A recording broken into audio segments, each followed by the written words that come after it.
Bocah ini bernama Jessica atau biasa dipanggil Jess. Jess dan keluarganya tinggal di dekat pantai Australia. Dari kecil dia sangat suka bermain di pantai serta belajar berlayar bersama kakaknya. Waktu umur 12 tahun, ibu Jess baru sadar kalau putrinya mengidap penyakit disleksia. Jadi setiap kali panik, Jess akan kesulitan membaca tulisan. Suatu hari, Jess memberitahu keluarganya kalau dia ingin sekali memecahkan rekor menjadi orang termuda yang berlayar mengelilingi dunia. Tapi karena waktu itu Jess masih kecil, orang tuanya menganggap kata-kata Jess tak serius. Namun ternyata 4 tahun kemudian, di usia ke-16 tahun, Jess benar-benar membuktikan ucapannya. Pada September tahun 2009, untuk pertama kalinya, Jess ikut uji coba berlayar di tengah lautan. Malam itu saat sedang tidur, kapal Jess tertabrak kapal kargo. Beruntung Jess selamat meski tiang kapalnya patah. Jess lalu menelpon pelatihnya yang bernama Ben. Pelatih Jess ini adalah seorang pelaut profesional yang sering keliling dunia. Setelah menjelaskan kecelakaan barusan, Jess pun memberitahu titik koordinat lokasinya. Tapi karena panik, penyakit disleksia Jess kambuh. Akibat kejadian itu, uji coba Jess dinyatakan gagal. Keesokan harinya, ketika kembali ke pelabuhan, Jess bersama Ben langsung mengadakan konferensi pers. Salah satu wartawan bernama Craig bertanya, kenapa bisa tertabrak kapal kargo, padahal harusnya sebelum mendekat, alarm kapal pasti berbunyi. Sambil menahan malu, Jess mengakui kalau kemarin malam dia lupa menyalakan alarm kapalnya. Mendengar cerita itu, seluruh wartawan pun mengejek bagaimana Jess mau memecahkan rekor pelayar termuda di dunia kalau menyalakan alarm aja dia lupa. Esok hari, Jess, sang ayah, serta Ben memeriksa kerusakan kapalnya. Rencananya bulan depan, Jess ingin mulai berlayar. Namun melihat kerusakan dan keteledoran putrinya, ayah merasa Jess belum siap. Ia lalu menyarankan untuk menunda pelayaran sampai tahun depan. Tapi Jess menolak. Pokoknya saat kapal selesai diperbaiki, dia mau langsung berlayar keliling dunia sesuai jadwal. Besok lusanya, Ben mengajak Jess pergi. Sepanjang jalan, Jess cerita, gara-gara gagal uji coba kemarin, para sponsor yang membiayai pelayaran memutuskan mundur. Jadi sekarang mereka tak punya uang untuk membetulkan kapal. Tapi meski tak ada sponsor, Jess tetap ingin berusaha memperbaiki kapalnya. Pokoknya dia tak mau berlayar kemanapun jika tak naik kapal kesayangannya yang dia namai Pink.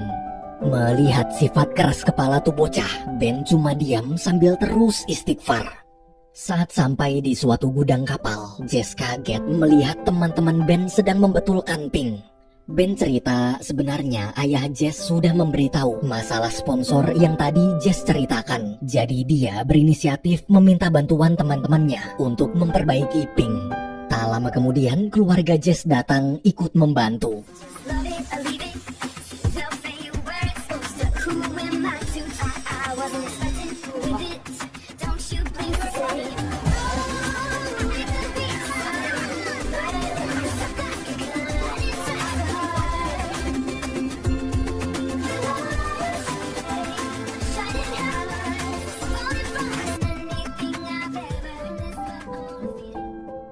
Tiga minggu berlalu, Pink akhirnya selesai diperbaiki dan siap berlayar besok. Malamnya, waktu sedang duduk berdua dengan kakak perempuannya yang bernama Emily, Jess curhat dia takut gagal lagi. Kritikan dari para wartawan waktu itu membuat keyakinannya goyang. Sang kakak di situ mencoba memberi semangat dengan membuatkan blog tentang kisah pelayaran Jess. Jadi selama kapal berlayar nanti, Jess harus mengirimkan video vlog kesehariannya pada Emily. Lalu Emily akan menguploadnya ke blog. Mendengar support dari kakaknya, Jess sangat senang. Kepercayaan diri Jess pun kembali bangkit. Besoknya hari pelayaran tiba. Jess mulai berlayar meninggalkan pelabuhan Australia. Dari jauh, staf pencatat rekor mulai mencatat waktu keberangkatan dan pelayaran Jess mengelilingi dunia pun dimulai.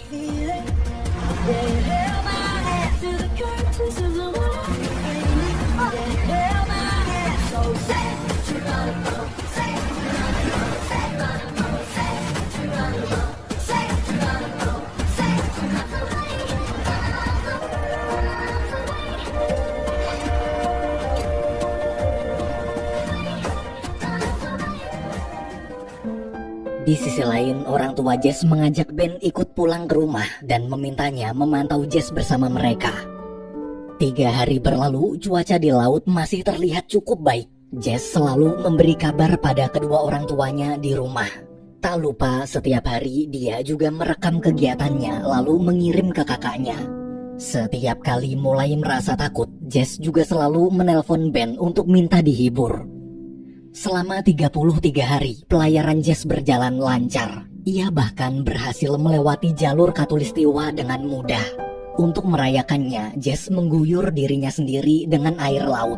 Tak hanya Jess, keluarga di rumah juga ikut merayakan keberhasilan itu. Namun kebahagiaan mereka tak berlangsung lama. Keesokan harinya, langit pagi berwarna merah. Itu berarti hari ini akan terjadi badai besar. Jess pun buru-buru menelpon Ben dan bertanya apa yang harus dia lakukan. Ben menjelaskan badai ini masih aman. Ia yakin Jess pasti bisa melewati badainya. Setelah mendengar penjelasan Ben, Jess lalu bersiap-siap menghadapi badai.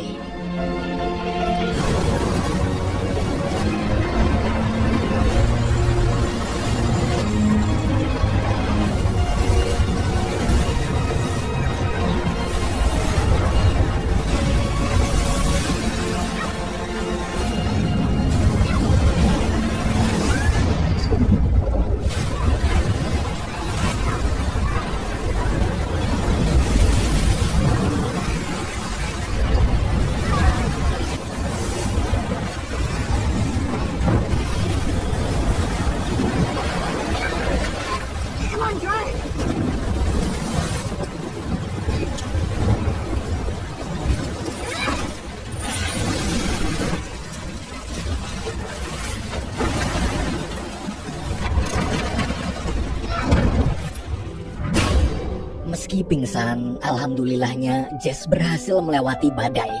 Ketika sadar, dia segera mengabari keluarganya. Pelayaran lalu kembali dilanjutkan. Kabar tentang Jess yang berhasil melewati badai pun terdengar para wartawan. Mereka menghujani Ben pertanyaan tentang bagaimana kondisi Jess setelah badai. Sebelum Ben sempat menjawab, adik Jess memberitahu selama pelayaran, para wartawan itu bisa memantau sendiri bagaimana kondisi Jess di blog pribadinya.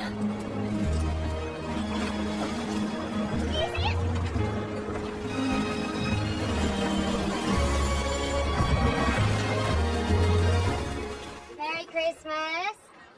Merry Christmas. And it's not even Christmas yet, so a lot quieter than yours.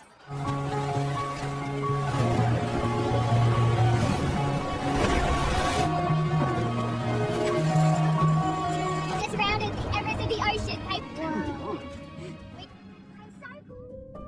Di hari ke-113 atau hampir 4 bulan lamanya berada di laut sendirian, kebahagiaan Jess lagi-lagi hilang. Bukan karena badai, tapi karena tak ada angin yang menggerakkan Pink. Seharian ini Jess hanya diam tak melakukan apapun. Setiap kali Ben nelpon, tuh bocah cuma ngangkat 2 detik terus dimatiin lagi. 1 hari, 2 hari, sampai 3 hari Pink masih belum bergerak. Tak ada angin sama sekali. Jess juga sudah tak mengangkat telepon keluarganya lagi. Hingga di hari ke-117, saat Jess memeriksa jalur pelayaran, dia baru sadar ternyata Pink bergerak mundur. Jess pun langsung menghubungi Ben. Di telepon, Ben bertanya kenapa Jess mematikan alarm kapalnya. Gara-gara frustasi, Jess malah jawab alarm kapal nggak penting. Lagi pula di sini juga nggak ada kapal lain yang lewat. Jawaban Jess barusan membuat Ben marah. Padahal berhari-hari dia tak tidur demi memantau Jess. Tapi Jess malah menyepelekan ucapannya. Ben yang muak pun pergi membawa barang-barangnya. Kepergian Ben membuat Jess semakin frustasi. Kini dia benar-benar sendirian. Tak ada angin, tak ada keluarga di dekatnya. Dan yang paling sedih, tak ada lagi Ben yang selama ini selalu menghiburnya. Hanya Jess sendirian di tengah laut. 1 minggu berlalu, suatu malam sang ibu akhirnya menelpon. Ketika mendengar suara ibunya, tangis Jess pecah. Ia curhat panjang lebar cerita tentang kondisinya sekarang. Ibu di situ berusaha menenangkan. Ia bilang setiap kali melihat bintang di langit, Jess harus ingat ibu ada di rumah menunggunya pulang. Kata-kata sang ibu pun membuat Jess tenang. Setelah berhari-hari tak merekam kegiatannya, besoknya Jess mulai kembali membuat video. Sambil merekam, Jess menceritakan bagaimana sulit kondisinya sekarang. Ia rindu keluarganya, rindu kehidupannya di rumah, dan sangat merindukan Ben, pelatih galak yang selalu mengingatkannya menyalakan alarm. Malam hari saat tidur, Jess bermimpi ada angin meniup layar pink.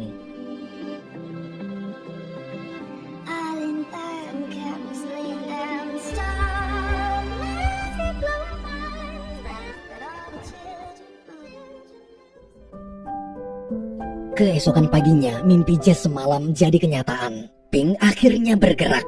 Kabar gembira itu pun diberitakan ke seluruh dunia. Para wartawan juga terus memantau kabar terbaru Jess. Hingga 2 bulan berlalu, pelayaran Jess terus berjalan lancar. Kini hanya tinggal beberapa kilometer lagi, Jess akan kembali pulang dan berhasil memutari bumi. Namun suatu siang, waktu Jess sedang menelpon keluarganya, muncul peringatan kalau 10 hari lagi akan ada badai yang sangat besar, bahkan 5 kali lebih besar dari badai kemarin. Ibu Jess di situ panik lalu menyuruh putrinya berlindung di pelabuhan terdekat. Jess pun bimbang. Jika dia menepi ke pelabuhan, artinya dia gagal memecahkan rekor keliling dunia. Tapi di sisi lain, dia juga takut dan ragu apakah bisa menghadapi badai dahsyat itu sendirian.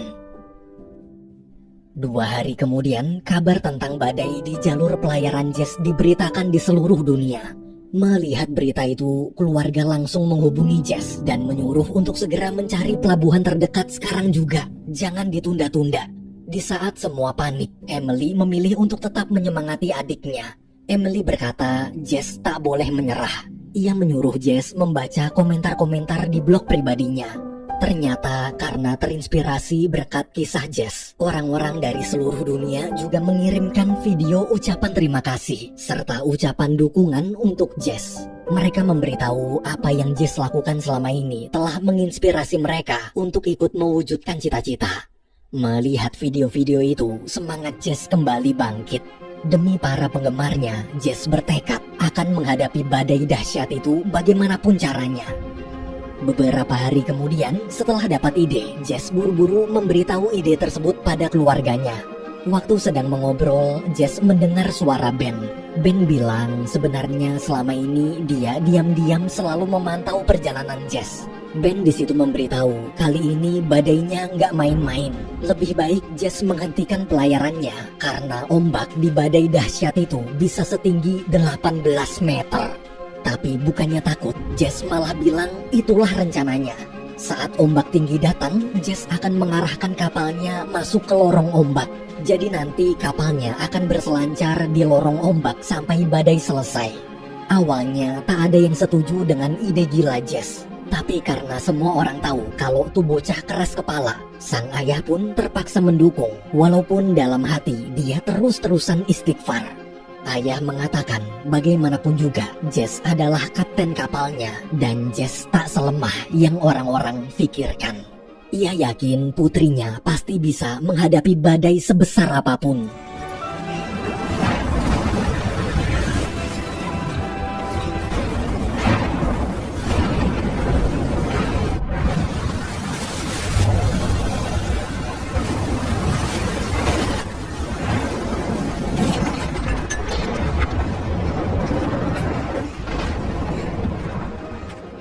Tiga hari berlalu, Jess masih berjuang menghadapi badai. Di rumah, waktu semua sedang sibuk memantau pergerakan kapal, Ben sadar kalau badai yang sedang dihadapi Jess ini semakin lama semakin besar. Bahkan akan berkali-kali lipat lebih besar dari prediksi sebelumnya. Jess yang mulai ketakutan pun menghubungi keluarganya. Satu persatu keluarga berusaha menghibur untuk mengalihkan ketakutan Jess, termasuk Ben. Ben janji jika Jess pulang nanti, dia akan mengajaknya berlayar naik kapal kesayangannya. Mendengar itu, Jess sangat senang karena selama ini dia tak pernah dibolehkan masuk ke kapal Ben. Di tengah obrolan, alarm tanda bahaya berbunyi. Dan hal yang paling ditakutkan pun terjadi.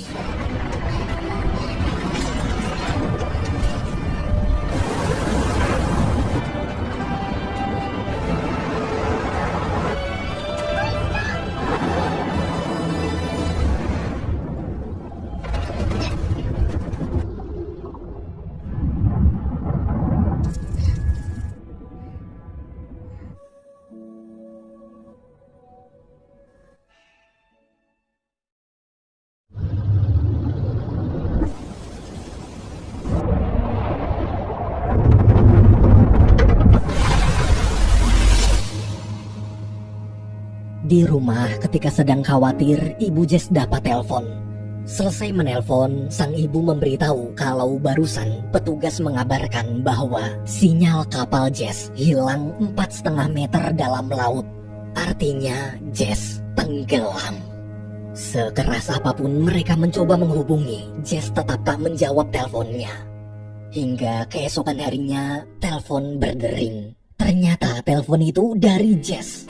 Jess mengabarkan bahwa dia berhasil melewati badainya. Semua orang pun begitu lega. Selesai menelpon, keluarga langsung memberitahu kabar keberhasilan Jess itu pada wartawan yang sudah menunggu di luar rumah. Seluruh wartawan bersorak gembira, termasuk Craig. Mereka yang awalnya meremehkan Jess, sekarang jadi memuji keberhasilan bocah pemberani itu.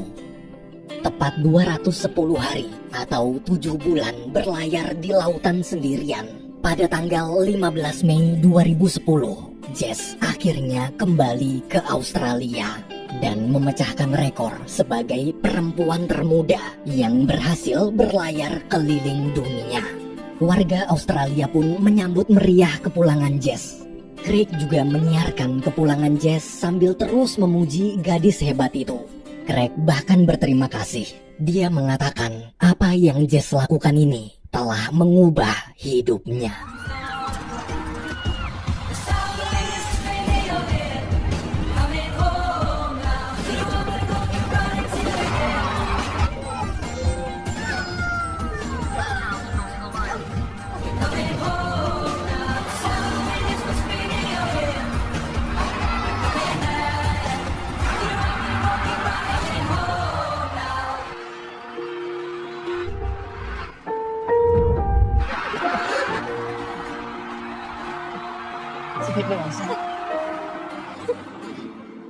Kepulangan Jess juga disambut Perdana Menteri Australia yang menyebut Jess sebagai pahlawan. Di hadapan semua orang, Jess bilang dia bukan pahlawan.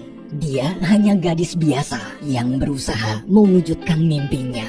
Dan hari ini Jess membuktikan kalau bocil sepertinya aja bisa